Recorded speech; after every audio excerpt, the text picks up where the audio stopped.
ये महासागर मीलों दूर तक फैला हमारे जीवन का केंद्र, जिसका पानी हर देश की सीमा से परे है। हमें सांस लेने के लिए जरूरी ऑक्सीजन का 50 से 80% इन्हीं समुद्रों के पानी से आता है।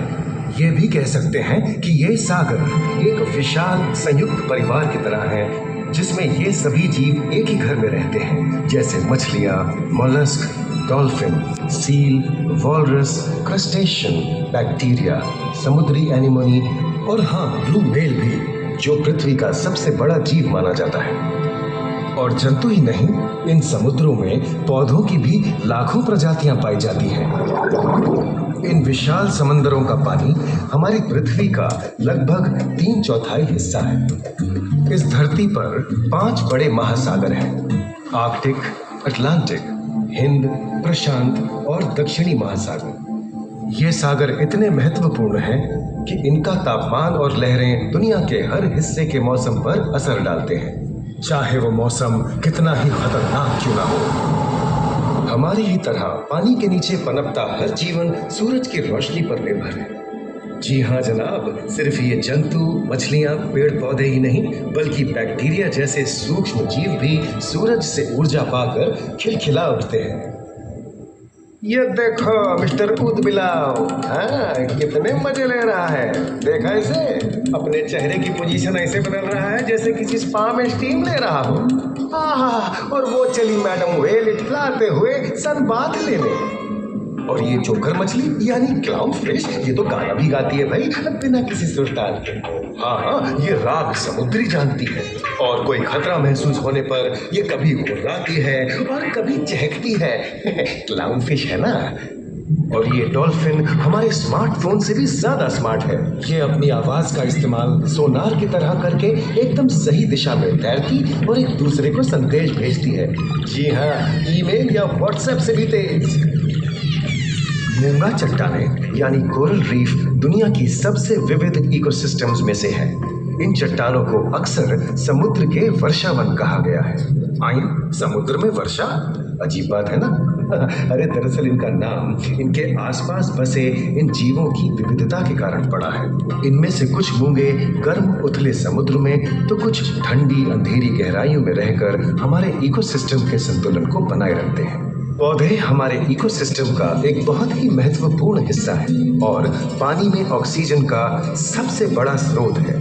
इस नीले पानी में मौजूद कई पौधों में से एक बहुत ही महत्वपूर्ण पौधा है फाइटोप्लैंक्टन, जो पूरी दुनिया की ऑक्सीजन की जरूरत का लगभग 50% बनाकर हमारा अस्तित्व बनाए रखता है। इन समुद्रों में पहुंचने वाली सूरज की रोशनी की मात्रा के हिसाब से उन्हें 3 क्षेत्रों या परतों में बांटा गया है। सतह के सबसे नजदीक वाली परत को यूफोटिक जोन या सनलाइट जोन कहा जाता है। जाहिर है कि यहाँ सूरज की सबसे ज्यादा रोशनी पहुंचती है और 90% समुद्री जीवन इसी परत में मौजूद है। अगली गहरी परत को डिस्पोटिक जोन या ट्वाइलाइट जोन कहा जाता है। इस परत तक सूरज की सिर्फ 1% रोशनी पहुंचती है, जो पौधों के जिंदा रहने के लिए काफी नहीं है। तीसरी और सबसे गहरी परत एफोटिक जोन या मिडनाइट जोन है। यहाँ सूरज की रोशनी बिल्कुल नहीं पहुंचती। ये परत पूरी तरह से अंधेरी और ठंडी होती है, बिल्कुल किसी हॉरर मूवी के सीन जैसे। ये कई जगह पर इतनी गहरी होती है कि यहाँ आसानी से माउंट एवरेस्ट जैसे ऊंचे पहाड़ भी समा सकते हैं। और इसकी सबसे गहरी जगह है प्रशांत महासागर में मरियाना ट्रेंच। महाद्वीपीय तटों के साथ लगे उथले समुद्री इलाकों तक पहुंचना आसान है, लेकिन ये समुद्र का सिर्फ 10% है।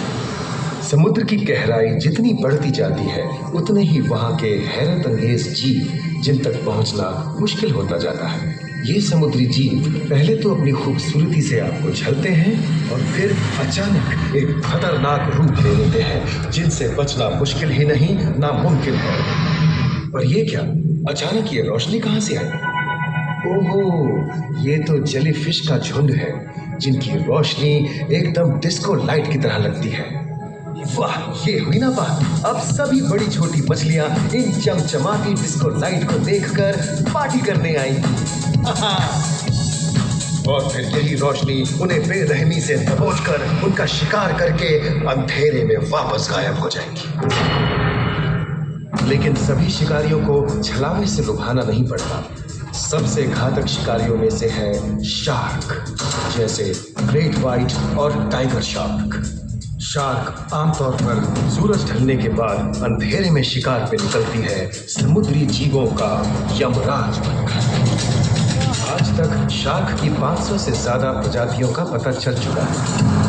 ये हर तरह के खुले महासागरों में, मूंगे की चट्टानों में, आर्कटिक की बर्फ के नीचे और समुद्र की अंधेरी गहराइयों में पाई जाती है। और ये है समुद्री घोड़ा, जो तबड़क तबड़क नहीं, छप छप छप छप करता है, यानी दौड़ता नहीं, तैरता है। हमने इन समुद्रों के बारे में बहुत कुछ जाना है, पर अभी भी बहुत कुछ जानना बाकी है।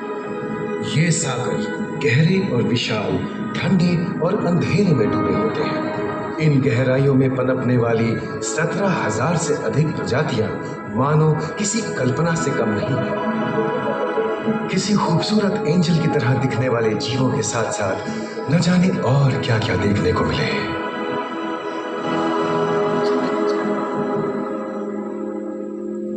इन विशाल सागरों के इकोसिस्टम इनके बाहर तक फैले हैं। खारे पानी की खाड़ियां, समुद्रों, समुद्र तटों और नमकीन दलदली इलाकों तक। मानव जाति दशकों से प्लास्टिक, जहरीले रसायन, तेल और ऐसी कई चीजों को पानी में बहाकर समुद्रों को नुकसान पहुंचा रही है। कई समुद्री जीवों या मछलियों की दर्दनाक मौत और उनकी इस तड़प का जिम्मेदार हमारी मानव जाति ही है।